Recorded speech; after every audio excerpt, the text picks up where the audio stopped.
K 컨텐츠주라고 해서 핫하게 이제 오징어 게임 요즘에 이제 또 굉장히 흥행이 지금 되고 있는데, 그 가운데서 상대적으로 조금 덜 알려졌지만 시장에서 주목을 받은 종목이에요.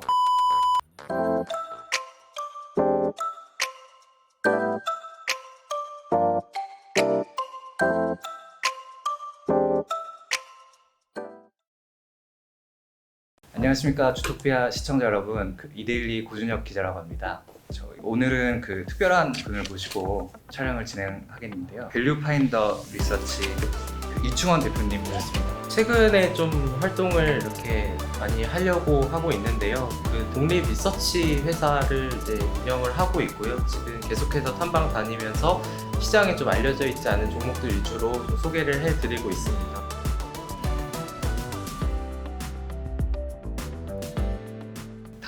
주로 다루시는 이제 종목 자체가 조금 이제 스몰캡이라고 해서 네. 시가총액이 조금 이제 작은데 어떻게 보면 시장에 많이 안 알려져 있는 그런 쪽으로. 그러니까 예전에 사실 뭐 우리가 다 아는 회사들도 결국에는 다 이런 과정을 거치고 올라왔기 때문에 이런 회사들고 이런 회사들에서도 더 좋은 회사들이 있지 않을까 하는데, 사실 뭐 증권사에서 다루지 않는 그런 종목들을 보고서를 쓰기가 사실 쉽지는 않았는데, 그래도 또 새로운 것도 많이 원하시고 더 상승할 수 있는 종목들을 원하시는 분들이 많다 보니까 그거를 직접 다녀와서 이렇게 보고서로 작성을 하고 있습니다. 오늘 이제 소개해드릴 종목은 이름이 코퍼스 코리아라고, 네, 최근에 이제 K 컨텐츠주라고 해서 핫하게 이제 오징어 게임 요즘에 이제 또 굉장히 흥행이 지금 되고 있는데, 그 가운데서 상대적으로 조금 덜 알려졌지만 시장에서 주목을 받은 종목이에요. 코퍼스 코리아, 간단하게 어떤 회사인지 좀 말씀을. 네, 일단은 이 회사가 되게 생소한 이유는 지난해 말에 스펙 합병을 했기 때문에 잘 이름이 알려져 있지 않고, 사실 이 회사를 주목을 하게 된 거는 이따가도 말씀을 드리겠지만, 이 회사는 배급을 하다가 이제 제작까지 동반적으로 지금 같이 사업을 영위를 하고 있어요. 그리고 이 회사가 특이한 거는, 뭐 우리가 주식을 볼 때 중요하게 생각하는 게 아무래도 독점이나 이런 힘을 갖고 있냐 이런 부분인데, 우리나라는 아직은 뭐 그런 힘보다는 지금 일본 쪽에 완전히 배급 시장을 꽉 잡고 있는 회사이기 때문에, 그리고 배급 업체가 실적이 잘 안 나오거든요.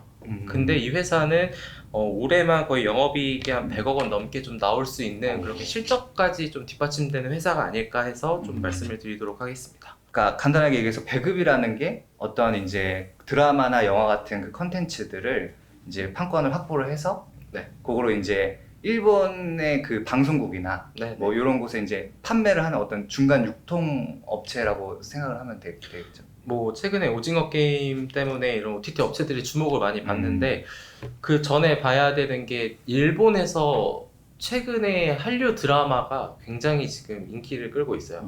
근데 그거를 일본에서 방영을 하려면은 한국에 있는 이런 우리가 다 알고 있는 이런 방송사에서 판권이나 사용권을 가져와서 그럼 이제 일본에 이제 그거를 판매를 하는 거죠.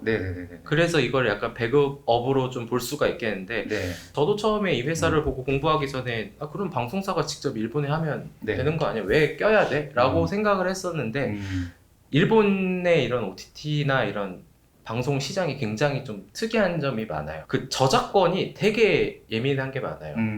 그래서 뭐 심지어 옆에 어떤 쇼파가 하나 있어도 저거 뭐 다 얘기되고 뭐 있는 거냐, 이런 저작권에 대한 이런 게 되게 많아서 그것까지 다 신경 쓰기가 사실 되게 손이 많이 가는데, 이 회사가 2005년부터 한 16년 동안 그것만 이제 하고 있다 보니까 오히려 일본에서 전문 OTT 업체랑 할래 우리 이렇게 됐는데, 그게 지금 코퍼스 코리아가 지금 꽉 잡고 있는 거죠. 그러니까 한류 콘텐츠가 더 잘 돼서 그게 일본 시장으로 넘어가면은 코퍼스 코리아는 더 잘 될 수밖에 없는 그 구조적인 그 면이 있는 거네요. 그러니까 어떻게 보면 일본이라는 나라가 컨텐츠에 대한 사랑이라 그래야 되나? 그런 어떤 오타쿠 문화 같은 게 있잖아요. 그러니까 보면은 DVD 그 시장도 요즘에 다 넷플릭스나 이런 걸로 OTT로 보는데, 그쪽에는 아직도 그 시장이 굳건하게 있고, 그 말 자체는 역으로 생각해 보면 그 OTT 시장이 이제 침투를 하고 더 확장할 수 있는 어떤 여지가 다른 나라보다 어떻게 보면 더 높다고 생각할 수도 있지 않을까요?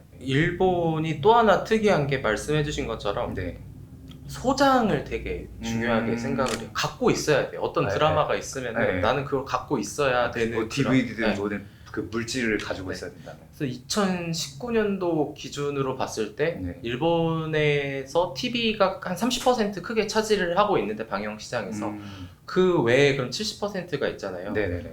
거기에서도 이제 거의 60% 가까이 네. DVD 시장이 차지하고 있었어요. 아직도 60% 가까이. 그게 19년도고 아, 네. 지금 올해 기준으로 좀 파악되고 있는 바로는 그게 내려와서 50%. 아. OTT가 침투를 했는데도 네네네. 그렇게 되다 보니까 네. 그거는 이제 그 나라의 뭐 문화나 정서 네. 이런 쪽이니까 네네네. 포스 코리아가 옛날 뭐 드라마나 이런 것도 네. 그런 식으로 같이 연결을 하자면 네. 충분히 이제 더 승산이 있지 않을까. 아, 네. 어떻게 보면 요즘 뭐 신작들을 OTT 업체랑 계약을 맺고 배급을 할 수도 있지만 말씀하신 대로 DVD 시장 같은 게 살아있다 보니까 그렇죠. 예전에 봤던 뭐 여기 나와 있던 그 사랑의 불시착 뭐 네. 이런 일본에서 유행했던 드라마들도 계속 DVD로 사고 싶다 네. 이런 수요가 있기 때문에 그쪽으로도 계속 이제 그 매출을 늘릴 수 있다는 그런 말씀이시죠? 그렇죠. 원래는 OTT 전송권을 더 주요 업으로 했는데 이게 잘 되니까 TV나 이런 쪽으로도 더 확장을 하는 거고 배급이 약간 유통 쪽이랑 좀 비슷하게 생각을 할 수가 있잖아요. 근데 네네. 여기서 좀 다른 게 이 네. 회사는 가격 결정력이 있는데 그게 어떤 게 있냐면 먼저 여러 가지 회사들이 있을 거잖아요. 네네. 만약에 뭐 사랑의 불시착이 잘 되고 네. 그리고 뭐 이태원 클라스가 잘 되고 하는데 네. 하나를 팔 때 한 회사에 3개월 동안 이거 너네만 방영할 수 있게 해줄게. 이게 먼저 조건을 거는 거예요. 네. 그러면은, 그러니까 예를 들면은 네. 뭐 언급을 해도 될지 모르겠지만 네. 우리나라 뭐 티빙 웨이브 다 있잖아요. 네네. 근데 보다 보면은 네. 이거 여기엔 있는데 여기엔 아, 그렇죠, 그렇죠. 네, 약간 그런- 그것 때문에 독자들이 이제 뭐 맞아요. 넷플릭스를 하거나 네. 이 신청을 하게 되죠. 그렇죠. 예. 그러니까 그게 지금 코퍼스 코리아가 갖고 있는 강점 중에 하나. 아. 그러면서 좀 전문 용어에서 이제 끼어 팔기 아. 하나 끼어 그 우리 옛날에 이것도 있었는데 네, 네, 이것도 네, 네. 같이 사줘. 아. 그러면은 일본에서는 그거를 음. 봐주는 사람들이 결국 있어야 돈을 버는 건데 네, 아 네, 그래 네. 알았어 네, 네, 해줄게 네. 이렇게 되니까 아. 이게 흔들리는 게 아니라 네네. 너 연애 여기 안 할 거야? 그럼 우리 옆에다 줄게 이런 식으로 또 협상할 수 있는 그런 것들도 있죠. 힘이 있는 네. 거네요. 이렇게 말씀을 들어보니까 일본 배급 시장에서는 K 네. 컨텐츠를 배급하는 그런 업체로서는 뭐 앞으로는 걱정할 부분이 없을 것 같네요. 네. 저는 이거 공부하면서 사실 이 기업을 공부하는 것도 재밌었는데 네. 이런 얘기들이 사실 너무 재미있었거든요. 그렇죠. 근데 네. 더 놀라운 거는 네. 우리나라에서 넷플릭스를 이용하는 한 비율이 한 40% 좀 넘을 거예요. 시장 점유율이. 저희 그 한국에서. 네. 근데 일본은 네. 1등이 넷플릭스인데 아마 최근 기준으로 네. 18%밖에 안 돼요. 그리고 그 다음이 뭐 이제 아마존 프라임 네, 비디오나 네, 네. 뭐 디즈니 플러스 이런 것들이 있겠는데 요즘에 이제 핫한 그런. 네. 그러니까 거기가 되게 보수적인 시장이었어. 아. 아까 저작권이나 뭐 이런 것도 마찬가지지만 네. 넷플릭스 이런 걸 다 빼고 네. 순수 로컬이 네네. 시장의 한 65%? 지금 말씀하시는 거는 아직도. OTT 사업자들 네, 말씀하시는 일본 거죠? 내에서. 아. 그러니까 결국은 이런 한류 컨텐츠나 이런 것들이 더 성장을 할수록 네. 일본도 결국은 올라갈 거잖아요. 네. 그러니까 더 이렇게 같이 상승할 수 있는 그림들이 나오지 않을까. 코퍼스 코리아가 제작에도 이제 조금씩 네. 이제 사업 영역을 확장하고 있는 그 부분에 대해서 좀 말씀을 해주시면은. KBS에서 하고 있는 달리와 감자탕을 지금 이제 하고 있는데 네. 최근에 이제 1화 시청률이 한 4.4%에서 최근에 5%대까지 올라왔어요. 근데 네. 이게 뭐 요즘 같은 특히 이런 OTT 이런 게 발달이 돼 있다 보니까 네. 뭐 예전에나 이제 그런 거 우리가 옛날에 뭐 드라마 그렇죠. 뭐 태조왕 거막 이런 거 보면은 그때 막 좋아. 이산 네. 이런 거 하면은 시청률 뭐 30% 막. 네, 40% 아, 네. 50% 이랬는데 지금은 그게 너무 불가능한 수치. 그렇죠. 지금 5%라고 해도 그게 높은 거 아닌가요? 그게 꽤 높은 아, 거죠. 예, 예. 그러니까 이 회사가 처음 제작을 한 드라마 아. 치고 이 정도면은 네네. 선방하고 있는 게 아닐까. 이게 이제 올해도 이제 한번 해보고 네네. 또 잘 되면 또 내년에 더 이렇게 키워 나갈 수 있는 음. 부분. 배급이 있고 이제 제작이 있으면은 약간 네. 어떤 느낌으로 볼 수가 있냐면은 네. 배급이 약간 핸드폰 부품 같은 거를 약간 유통을 해준다라고 하면은 제작은 이제 그거를 만드는 뭐 핸드폰을 만드는 뭐 삼성전자라던가 네. 이런 느낌으로 볼 수가 있을 것 같아요. 배급 플러스 제작을 이제 하다 보니까 네. 더 리레이팅에 대한 기대 요소감이 더 많아진다 이렇게 보시면 되죠. 그 제작이라는 거는 직접 본인이 이제 컨텐츠를 만들어서 이걸 갖다가 파는 거니까 어떻게 보면은 이익률이라는 게 그 배급 사업보다는 아무래도 제작 사업이 훨씬 높을 수밖에 없고. 제작과 관련된 분들한테 얘기를 들으면은 사실 네. 우리가 10개를 만들면은 네. 한 개 잘 돼도 대박 난 거다. 아, 그래서 이게 네. 이번에도 사실 그 사이런 픽처스인가요? 오징어 게임이? 네. 근데 네. 그게 이제 뭐 200억 원 투자를 받아서 네. 했는데 이게 네. 다 근데 양날의 검인 것 같아요. OTT 업체 잘 되면 대박인데. 네. 아 근데 이게 어느 입장이냐에 따라 달라요. 넷플릭스고 제가 사이런 픽처스예요. 네네네. 그럼 이거 200억 투자해줄게. 네. 그래서 뭐 이게 어디예요? 넷플릭스에 내가 만든 게 올라가는데 아, 감사합니다 하고 하겠죠. 그렇죠. 이렇게 대박 날 줄은 몰랐잖아요. 넷플릭스도 모르고 사이런도 몰랐을 거고. 그쵸. 네. 근데 사이런 픽처스는 사실 네. 거기서 투자 받고 계약한 거 외에는 사실 수익 창출할 수 있는 게 많이 없는데 네.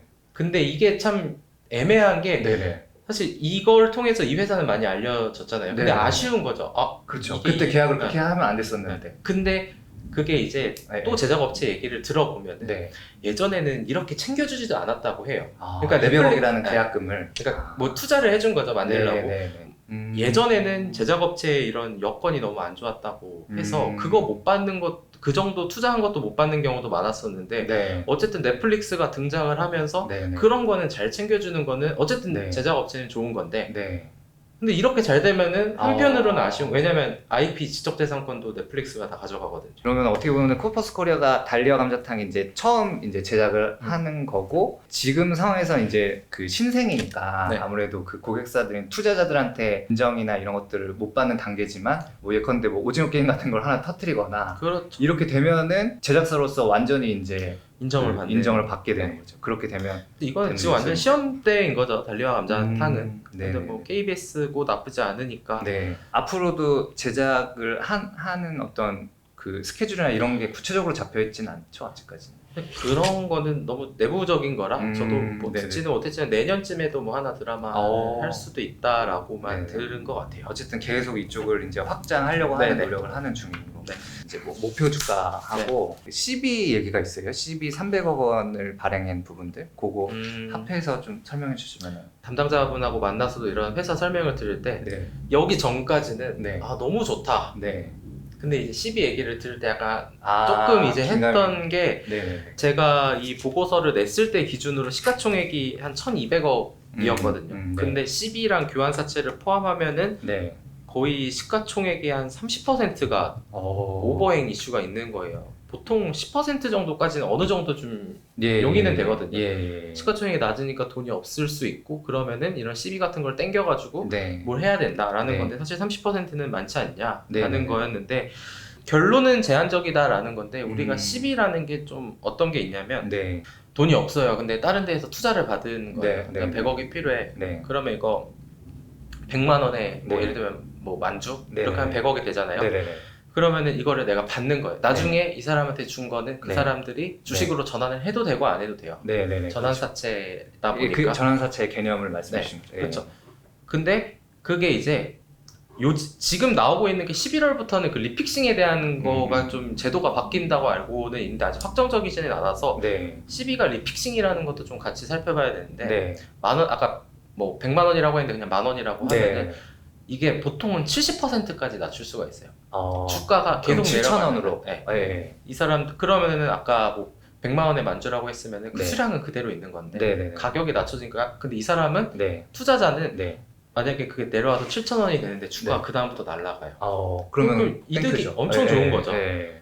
근데 이제 그런 부분들이 다 달라요. 어떤 데는 리픽싱이 70%까지 되는 데가 있고 네, 어떤 네. 데는 80%, 어떤 네. 데는 안 된다. 네. 라는 게 있는 거고 아까 말씀드린 그 제도가 바뀐다는 거는 네. 내려갈 이제 정부 입장 이제 당국에서는 그런 거죠. 내려갈 때는 내리는데 왜 올라갈 땐 너네 다시 안 올려? 이런 거죠. 네. 그거는 투자자한테도 당연히 배려가 되는 부분인 거죠. 예. 그러니까 이제 그런 부분들이 어떻게 될지 모르겠지만 어쨌든 음. 지금 거는 한 300억인데 네. 100억은 아까 제가 말씀드린 게 이런 뭐 KBS나 MBC나 이런 데서 그 네. 판권을 사야 될 때 일단 돈을 줘야 되잖아요. 네. 그리고 이제 여기다 일본에다 팔고 다시 받는 거고. 음. 그러니까 매년 이런 데 쓰는 게 100억이 넘어간대요. 그러니까 음. 돈도 필요하고 그 200억은 이제 어디다 할까 하면은 이제 뭐 M&A라던가 뭐 네. 조인트 벤처를 설립하거나 네. IP를 투자해야 될 거고 네. 나중에 드라마 또 만들 때는 유능한 이런 작가나 배우 네. 섭외하는 이런 데 쓸 것 같아서 네. 그래서 전환사채의 이런 리픽싱도 80%라 뭐 크게 문제될 거는 없지만 어쨌든 실적이 좀 뒷받침된다라는 부분으로는 네. 충분히 좀 괜찮지 않을까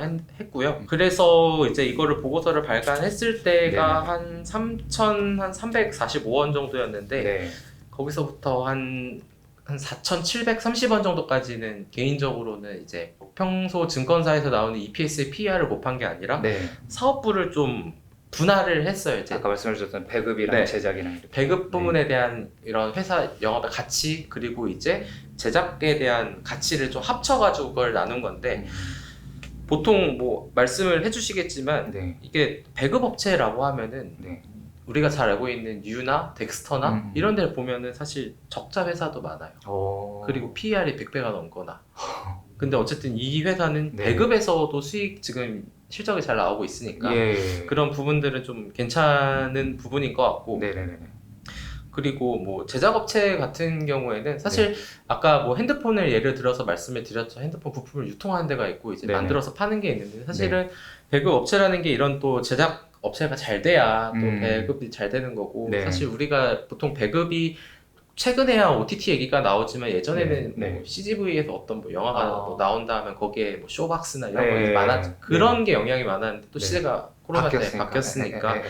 그래서 뭐 이 회사가 전문 아직은 뭐 제작 업체는 아니고 이제 시작을 한 단계다 보니까 그런 부분까지 반영을 하면은 사실 시가총액은 2천억이 넘어야 된다라고 생각을 했어요. 이게 결국은 합산 시가총액 사업 부분을 다 더한 다음에 주식수로 나눠야 돼요. 근데 아까 제가 12가 전환사채가 주식을 수를 준다 그랬잖아요. 예. 그거를 감안을 하니까 네. 그러니까 더 내려가는 거죠. 목표 주가가. 그렇죠. 그렇게 해서 이제 4,730원이라는 네. 요 TP가 나왔다는 말씀이십니다. 그 끝으로 좀 짚어 OTT에 네. 대한 성장성을 고민하시는 분들이 많으실 것 같은데 사실 저는 이게 시기가 최근에 잘 맞았던 것 같아요. 뭐 최근에 뭐 9월 달부터 10월 달까지 주식시장이 굉장히 쉽지가 않았었는데 네.